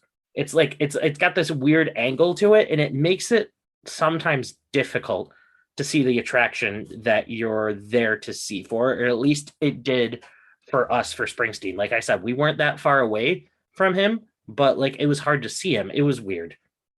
It's hard to see through the people too in that arena. Okay. I was That's just my asking opinion. because on my way out, I did spot like quite a bit of payphones, and I was wondering when the last time this arena got some kind of renovation. Yeah, not in a very long time. I lived in Rochester for a couple of years, and they have not done much with that arena. Yeah, it was very noticeable at AEW Dynamite. But I was at AEW Dynamite this past week in Rochester, New York at the Blue Cross Arena. And we have a new TNT champion coming out of that show. We have Wardlow, who defeated Scorpio Sky in a street fight to win the championship. This wasn't much of a street fight, though. I think the only reason this stipulation was tacked on was only so American Top Team could interfere in the match. Dude, I'm a fan of this 1000%. Is it too soon? I know that's been asked in some of the AEW Facebook groups. I don't. I do think that there's something cool that they are doing with the TNT Championship, though. And that is every time somebody wins it, they get like their own decorative championship out of it. Like it's made their way. Yeah. As far as the stipulation, so that people could come in and interfere, we have watched Wardlow run through various security guards left and right. But how cool was it to see some of our own independent local guys there? Jay Freddy was alongside Scorpio Sky and the team. Like that was awesome. You know, we know Jay Freddy from Excite Wrestling out of Binghamton. We know him out of 2CW from Syracuse, New York. The man's been to Japan. He's wrestled on AEW Dark. So it was really cool to see him on AEW Dynamite. So good for him. I thought the match itself was good. I love the way Wardlow power bombs somebody and then to power bomb them again, like still holding on to their feet, like rolls them over, brings them back, throws them up, and down they go. Yep. You know, it's really, really cool to see. So I'm going to be interested to see what happens next for Wardlow. Will he, you know, what kind of champion are we getting? Is he going to do some sort of, I'm a fighting champion, I need to prove myself champion? They seemingly, even though he has lost matches, you know, he's lost 8 to be as a matter of fact. But this run, you know, the way he comes out to the ring, his mannerisms, his taunts, the way he acts, I'm getting like a mini Goldberg vibe out of him. But cooler. I agree. You know, I love that Wardlow is champion because, I mean, I would prefer that he become world champion, but I could see where the fan base would say that it's too soon for that. But at the same time, they had to find something to do while he is not able to be part of the world title scene at the time, because obviously at this point in time, that is being held down by interim world champion Jon Moxley and AEW world champion CM Punk when he returns. We're obviously going to get a unification match between the two of them. MJF is still in the works. He's going to end up coming back. He's most likely, in my opinion, going to be inserted into the world title scene come All Out. So it seems like the world title picture is a little busy for the time being. It's a little crowded. And so in the time frame, this is the perfect spot for Wardlow. But let's also look at it on the flip side and the other side. I personally hope that this is also the end of the Men of the Year stable. I have liked what Scorpio Sky and Ethan Page have done for each other in their time together, because it helped Ethan Page get his feet wet in AEW after debuting. It also helped Scorpio Sky raise his stock a little bit. But let's be honest, Scorpio Sky can be a star on his own. Ethan Page, he's still getting there. He, I think, would be a good mid-card star to vie for the TNT Championship itself. And I think he could work his way up as well. But I personally think Scorpio Sky has, like, he looks like a movie star when he's on television on AEW. So with that look in and of itself, I think he's got a bright future ahead of him. And everybody's been saying that since his time in SCU. So I would like to also see after this match that the Men of the Year gimmicks and their alliance with American Top Team ends. You have Scorpio Sky go on his own. I personally think he's a better babyface than he is a heel, and you could even run a feud between him and Ethan Page, and you could have Scorpio Sky move on from there. Yeah, and that looked like it was kind of the direction a few months ago, where they were kind of teasing Scorpio going face and possibly having a feud with Ethan Page for the TNT title as a heel. And then they kind of abandoned that. I don't know if this was the reasoning for that going into this plan with Wardlow winning the title, but I do think the TNT title is a good starting point for Wardlow in this push.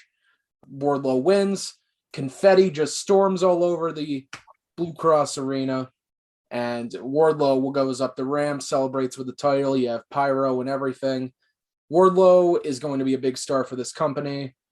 Eventually, he will make it to the world title, and I'm excited to see where Wardlow goes from here, because he does have a bright future. Agreed. 100% agreed. And then there were a few things sprinkled in here. We had the debut of Roosh going over Penta Oscuro. Also, our hearts were broken on Dynamite when the Gun Club and Daddy Ass turned on the Acclaimed. Rest in peace. Scissor me, Daddy Ass. But That's the sound of the scissoring. Scissor me, Daddy. Oh, man. Hopefully nobody walks into the room while this is playing. I mean, I don't care. Anyway, I am excited to see the Acclaimed faces. It was definitely a long time coming because... Dude, it's what it's meant to be since they arrived. They are arguably, aside from the Young Bucks and FTR, they are arguably the most popular tag team in AEW. The only reason that they have not been pushed to greater heights is obviously because of the controversy with Max Caster about a year or so ago when he was rapping about some things that he shouldn't be. But those two are gold. They are money. They are merch money. They are ticket money. They can carry that tag team division when eventually FTR and the Young Bucks decide to step down. Yes, it is no secret. Everybody loves the Acclaimed. And I think we definitely have tag team champions in the making with Max Caster and Anthony Bowens. And by the way, screw you, Austin Gunn, for taking the mic away from Max Caster. We didn't get a rap in Rochester last night, and that really bothered me. So fuck you, ass boys. You should have jumped him. Thought about it. Anyway, then in the main event, we had Brody King challenging Jon Moxley for the AEW Interim World Championship. Definitely a nice little showcase for Brody King, I thought, and this was kind of his first dip into the singles competition aspect in AEW. I know he's competed a few times on Dark and Dark Elevation as a singles guy, but this was definitely his most featured match as a singles competitor in AEW, and he did not disappoint. Obviously, Jon Moxley, he retained the AEW Interim World Championship, still building to the eventual match when CM Punk makes his return at some point later this year. After the show, to note, Brody King did get a little bit of a standing ovation. A lot of respect shown to Brody King after the match. We saw Malachi Black come out. As they were both walking up the ramp, we saw Sting and Darby Allin. Obviously, Brody King won this shot at the AEW Interim World Championship by winning the Rampage Rumble this past week on Rampage by eliminating Darby Allin, last eliminating Darby Allin. And they had somewhat of a little stare down. Darby Allin offered a handshake to Brody King, and Brody King walked off with Malachi Black and refused. So looks like they're building to the House of Black versus Darby Allin and Sting in a tag team match. I don't know if that'll be at Fyter Fest within the next few weeks, because we had the Fyter Fest Night 1 and Night 2 announced and a few matches along with that. Or this is going to be a longer term thing, and maybe we get the match at All Out. I know Buddy Matthews is injured currently, and as far as I'm aware, there's no timetable for his return, but looks like that's a program that looks to be happening. I think it's going to be goth with attitudes. I'm not feeling the dudes with attitudes. It's not bleach blonde hair Sting anymore. You're the Crow. You're the Crow, like you were in '96 from the movie. You're an adaptation of the Crow. How the man's never been sued for copyright infringement or gimmick infringement, honestly, with the Sting character baffles my mind at this point. But it is what it is. Sting and Darby should not be dudes with attitudes like Sting and Lex Luger were. Different ages, different times. Goth with attitude seems a lot better. Be real. If this match happens, I want House of Black all the way. I want the more darker team. I want the more sinister, vile team to win. That is not Sting and Darby Allin. It's not. Sting is there to elevate Darby. And jump off of stuff. Yes. Yes, and jump off of stuff. Darby is essentially what Sting does, but needs Sting to help elevate him. And also jump off of stuff. Yeah. So that's what I mean. House of Black has to win. Sting and Darby can afford the L. Quick note I'd like to make about House of Black too is you see all these stables that debut in multiple different companies that always say that there's no leader of this group. We're all equals, but that never ends up being the case. There always ends up being a leader. Yes, Aleister Black, or Malachi Black as he's known as in AEW now, is like the leader of House of Black, but this is like one of the few stables I feel like that actually gives each member a chance to shine. Like we've seen Brody King be able to shine now in his match with Jon Moxley, while Malachi Black is currently working lower in the card with his ongoing feud with Pac still going on. He's noted recently too that he still intends to go after Pac and the All Atlantic Championship. So I really like that they give other members a chance to shine in this group, which I'm very convinced that they will do the same with Buddy Matthews when he returns. So it's nice to actually see a group that says we're all for each other that actually means it. Yeah. And that's definitely my 2 cents on that.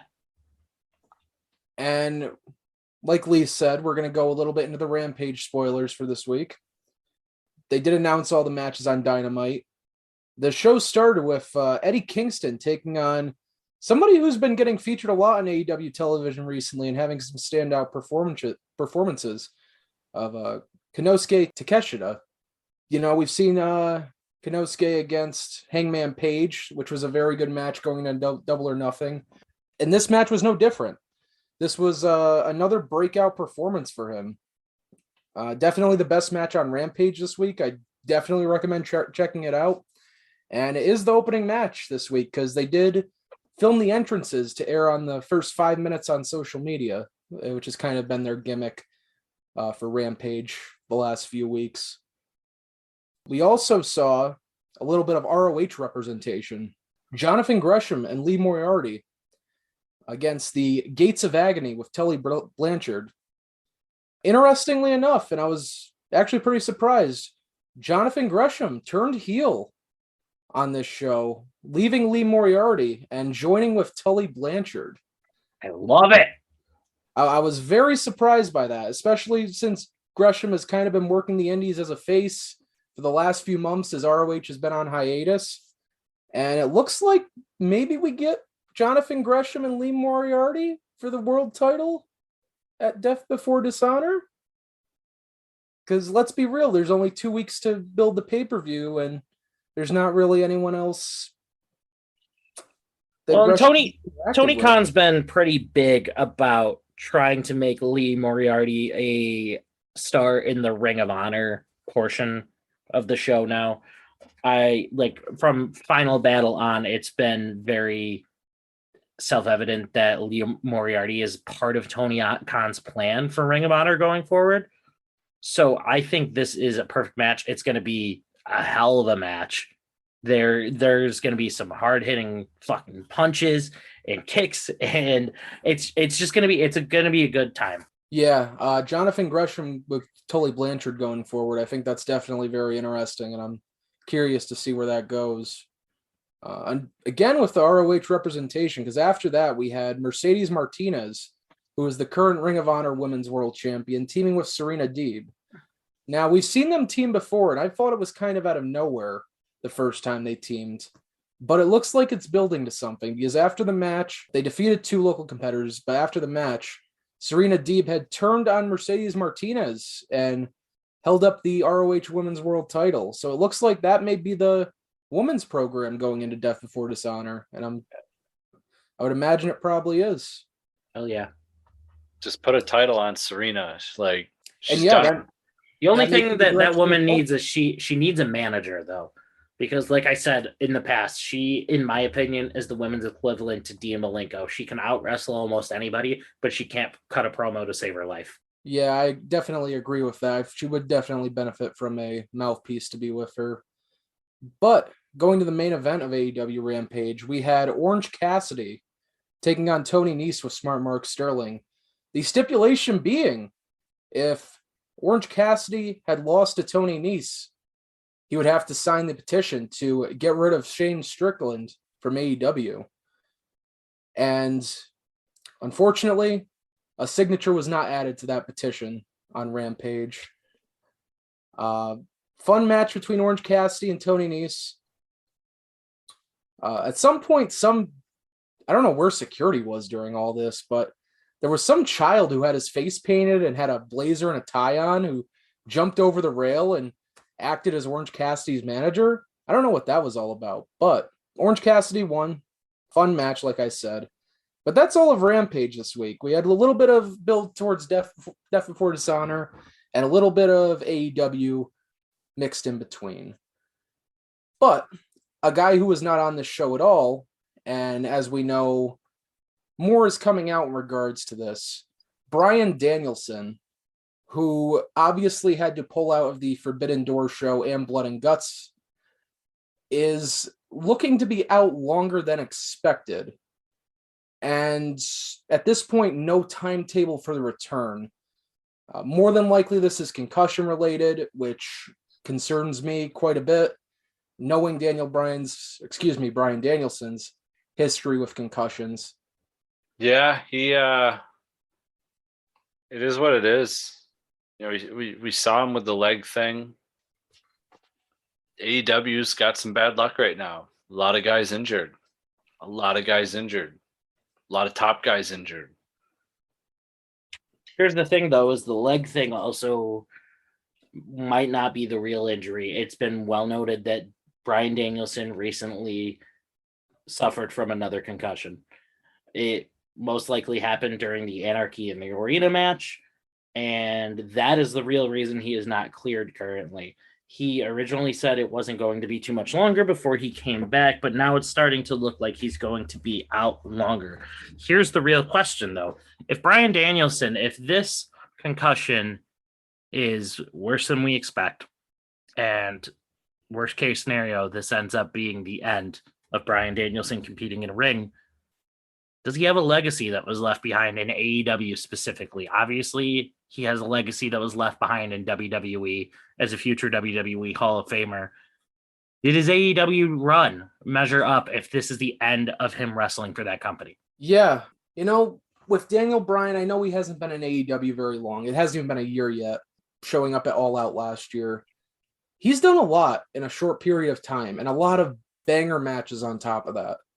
He's had time limit draws with Kenny Omega and Adam Page, 1 half-hour draw and 1 hour draw, respectively. And then I was lucky enough to be in attendance for the first AEW show this year. That was the debut on TBS, where they had Bryan Danielson and Hangman Page for the AEW World Championship. And the crowd was red hot during that match. Just fantastic. And everything that's been done with the Blackpool Combat Club in the last few months, I think it's great. Especially with the addition of Claudio Castagnoli. I would love to see Bryan Danielson be able to come back and be a part of that, because I don't want to see him just go away and fade away, because there's so much more he could do. We want that Bryan Danielson and Kenny Omega rematch at some point when both guys are healthy. We want to see Daniel Bryan hold the AEW World Championship at some point. But, like I said, with his concussion history, it's definitely going to be a more cautious road from here with him. Definitely. If not the end of it already. I remember Lee and I talked so much shit about the name of the Blackpool Combat Club when it first came out, but this is arguably my favorite stable in professional wrestling right now.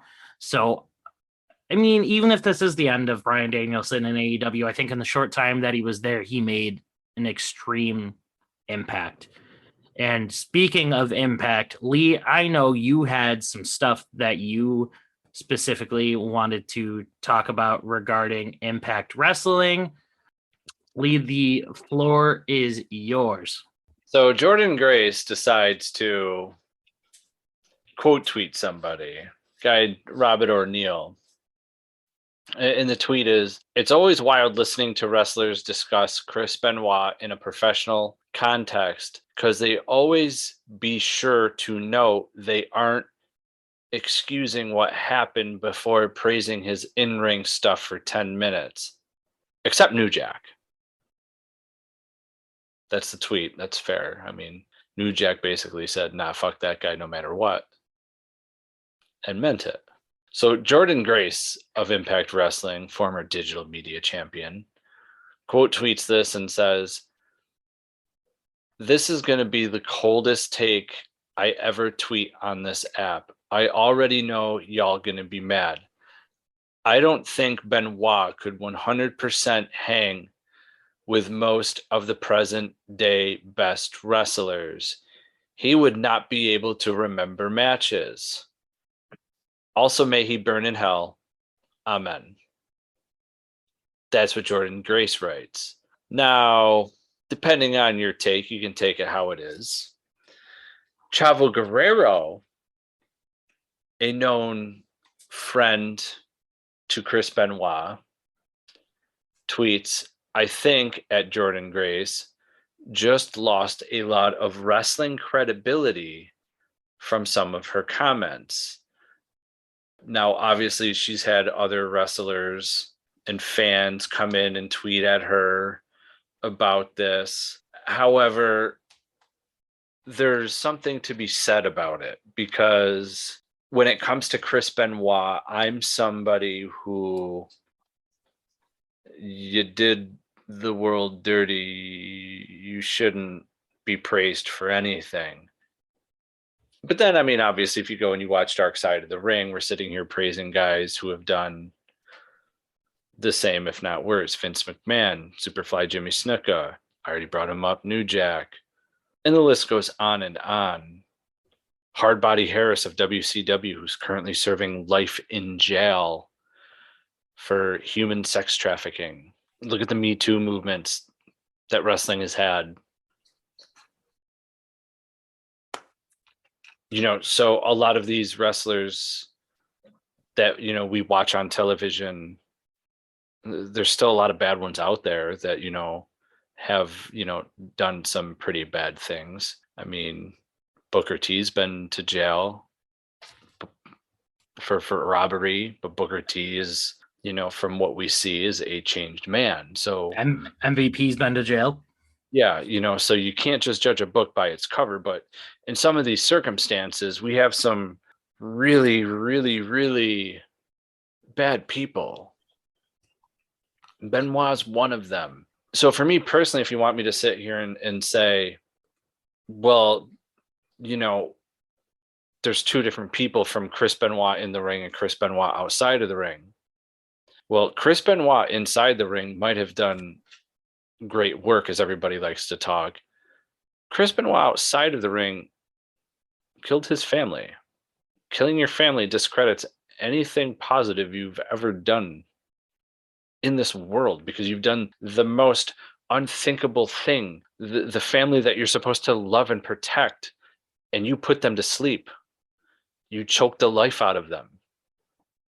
No, you don't get praised anymore. You don't get thanked by fans. You don't get happy birthdays. You don't get any of that. You shouldn't get any of that.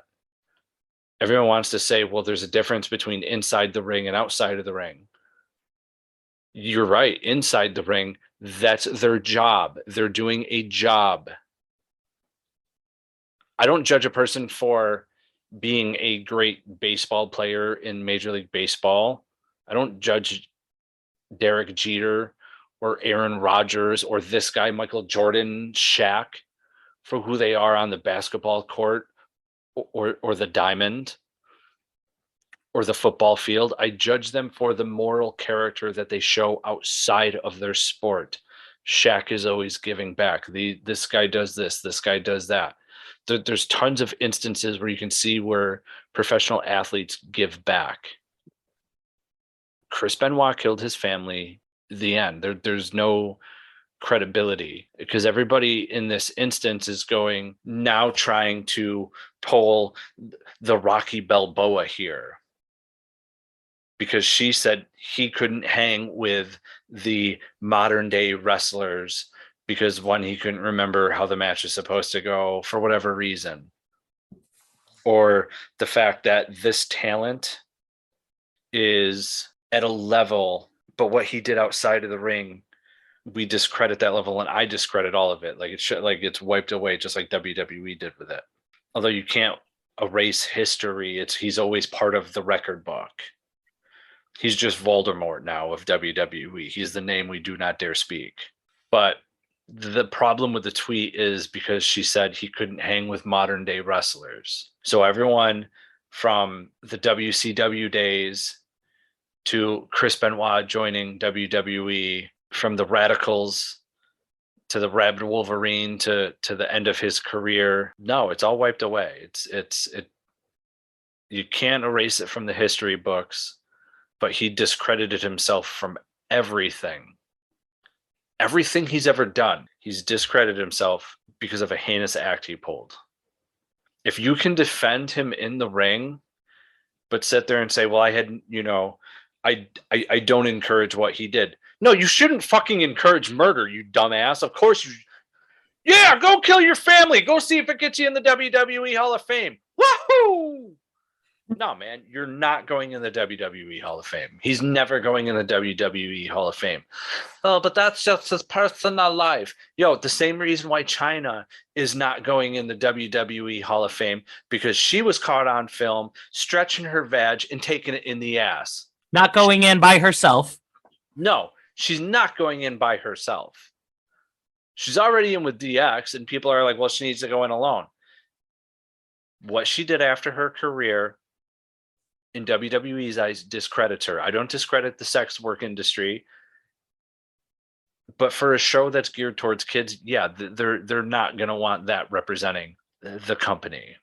Lee, here's where I'm not going to disagree with you, but I'm going to take this from another angle as well. I agree 100% with everything you just said. Chris Benoit is a piece of shit, and that he will forever be a piece of shit. He killed his family. I don't care if he had CTE. Yes, that sucks. And that is part of why you did what you did. But at the same time, I am a person that has a history of concussions. I am able to tell when something is not right with my body. And I can guarantee you, as a professional athlete, that Chris Benoit was at some point before he snapped, he was able to tell when something was not right. And at that point is when you should seek medical help. And had he done so, I can almost guarantee that he would have been told that he had to retire. And then maybe he would have been able to get some of the help that he needed. So, yes, as a person, Chris Benoit is a piece of shit, and he always will be. What I won't do, though, is discredit, yes, but what I won't do is ignore what he did in the ring. I don't respect him. I don't respect what he did in the ring because of who he is as a person, but you can't, if you say that he wasn't good in the ring and couldn't hang with people, that's not true. From a realist point of view, that's not true, because looking at his art of work, he was one of the best that ever stepped foot in the ring. Is that me defending him? No, because like I said, he's a piece of shit. He always will be a piece of shit. But if you say that he was no good in the ring and couldn't hang with people, that's not true. And that's a flat out fact. If Chris Benoit had hypothetically never done what he had done, and he continued to wrestle and didn't have the CTE that he did, he would have tore it up with the likes of someone like Bryan Danielson, someone like Claudio Castagnoli, someone like Jonathan Gresham, someone like Jon Moxley, Seth Rollins, Roman Reigns. Had he still been wrestling around that time frame, and had he not done what he had done, he would have tore it up with those guys. Him and Bryan Danielson would have been a dream match. So that is something that we can't say. You can't just say because of what he did that he was no good in the ring, because obviously that's not true. Can we discredit him? Yes, absolutely, because what he did doesn't deserve respect for him or his career. But can we say that he was no good in the ring? Absolutely not, because that's not true. What do you think, Justin? Yeah, Alex, I agree with just about everything you said. There's not much I have to add on to that. I do want to bring up, because I did think it did a good job kind of going into the last few years and the last few days leading up to the Benoit incident. It was the Dark Side of the Ring episode that came out. I forgot exactly when it was. I know it was in the last 2 years or so, though. Somebody I feel bad for in regards to the whole situation that happened is Chris's son, David. He looks up to his dad as a hero, and he says that in the Dark Side of the Ring documentary. It's unfortunate. Imagine how his life was after everything, and he kind of went into detail about it. He had to be pulled from school because they knew who his dad was, and his whole life changed after that. He's come out in recent years saying how he wants to wrestle, and if he does wrestle at some point, he wants to be Chris Benoit Jr. He wants to have the same music, he wants to have the same gear, and it's nice to have a dream like that, but no wrestling company, whether it be mainstream or independent, is going to let something like that happen. Listen, I've been hearing for fucking years about this kid. I want to become a wrestler. I want to become a wrestler. I'm talking fucking years. Literally, I've been hearing interviews from this kid for the past 10 years. He wants to become a wrestler. I've never once seen a fucking video of him training. I've never once heard of him training. I've never heard him once attempt to go to a wrestling school. Fucking drop it already. At this point, you're just here because you're trying to fucking live off that name, but you have not made a single fucking attempt to fucking wrestle. Drop it. I'm tired of fucking hearing it from this kid, David Benoit. That's great. He's made no attempts. I know he was signed to some fucking company, was supposed to have 5 matches, this or that. I don't know what's happened about it. You don't hear about him at all anymore. unless his dad gets brought up. And then he magically appears like he's the fucking guy from the Lucky Charms. He's magically delicious and fucking magically appears out of nowhere.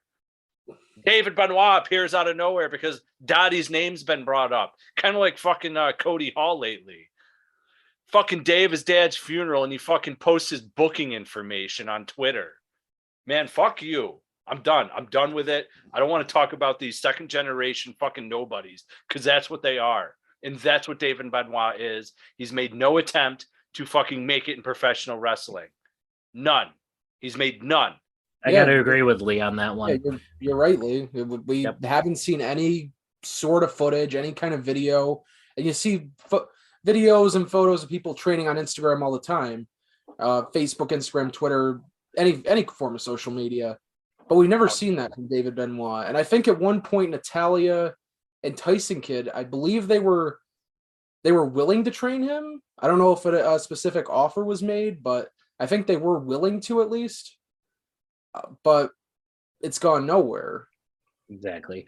And you know what? Honestly, I think that's all that really needs to be said about this situation. I'm 50-50 with Jordynne Grace. Do I agree that he deserves to rot in hell? Absolutely. Do I agree that he couldn't hang with the current roster in any promotion? I don't think that's true. However, one more thing before we end this show, ladies and gentlemen, I have some breaking news. Usually it's Lee and Justin that come to you with the breaking news, but I have some breaking news with you right now. It's been noted that Ilya Dragunov had to vacate the NXT UK Championship due to injury. When he vacated the championship, it was noted that he was wearing a protective boot, so he might have a foot, leg injury, whatever, what have you. We're not entirely sure. But a new NXT UK champion has been crowned as of the NXT UK tapings. They held an NXT UK championship tournament, and the final two competitors in the tournament were Trent Seven and Tyler Bate of the former group known as Mustache Mountain. Trent Seven recently turned on Tyler Bate, ending the group. And everybody, once this tournament started, guessed that they were going to be the last two. Well, you were right. And it came down to Trent Seven and Tyler Bate. And Tyler Bate is your new NXT UK champion. He is the first ever two-time NXT UK champion, while also being the first NXT UK champion in history. So he now holds the record of being the first champion and being the first person to hold the championship twice. We have no idea how long Ilya Dragunov is going to be out for. We wish him the best and we wish him a speedy recovery, but Tyler Bate is your new NXT UK champion. Yeah, I don't feel like we talk about Tyler Bate enough. The kid's so fucking good. He's so good. I love him. I love him so much. His match with Walter or Gunther, or however you would like to refer to him as, is my favorite Walter/Gunther match that I've seen to date.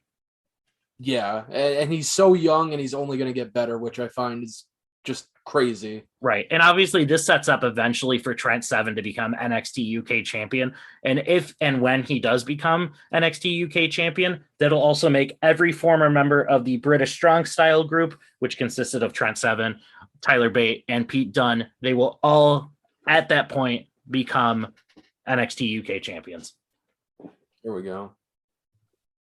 And that's my piece of spoiler tonight. Well, I guess I don't need to say it. So, ladies and gentlemen, you can find us on Facebook, facebook.com/perched on the top rope. We're still trying to get that 10,000th like, ladies and gentlemen. We're well over 10,000 followers, but we want that 10,000th like. So go be that 10,000th like, because if you get there, there's 5 autographs waiting for you. You can find us on Twitter at Perched Top Rope. You can find us on Instagram at Perched on the Top Rope Podcast. Ladies and gentlemen, you can find us on TikTok. It's Perched on the Top Rope. Great Selena scenes of professional wrestling history using Celine Dion's My Heart Will Go On. And if that doesn't tickle your fancy, then go watch the Taskmaster Kevin Sullivan go get humped by a dog because he did not kill Chris Benoit's family. Ladies and gentlemen, that is TikTok, Perched on the Top Rope. And I said that correctly. You can see Kevin Sullivan get humped by a dog on our TikTok. You can also follow us anywhere and everywhere podcasts can be found, from Apple, Google, Spotify, Stitcher, Podbean, Podbay, Red Circle, and again, anywhere podcasts are found, just search Perched on the Top Rope. You can also find us on YouTube, where our great IT technician here, Alex Todd, Perched Gaming's Alex Todd, that is, makes our interview so awesome, cuts out awesome sound bites. There's gaming stuff on there from WWE 2K22 and much, much more. Go check out all that content at youtube.com/perched on the top rope. And since, well, I don't have to say it, ladies and gentlemen, this episode was not spoiler free, and that's okay. We're out. See you. Peace.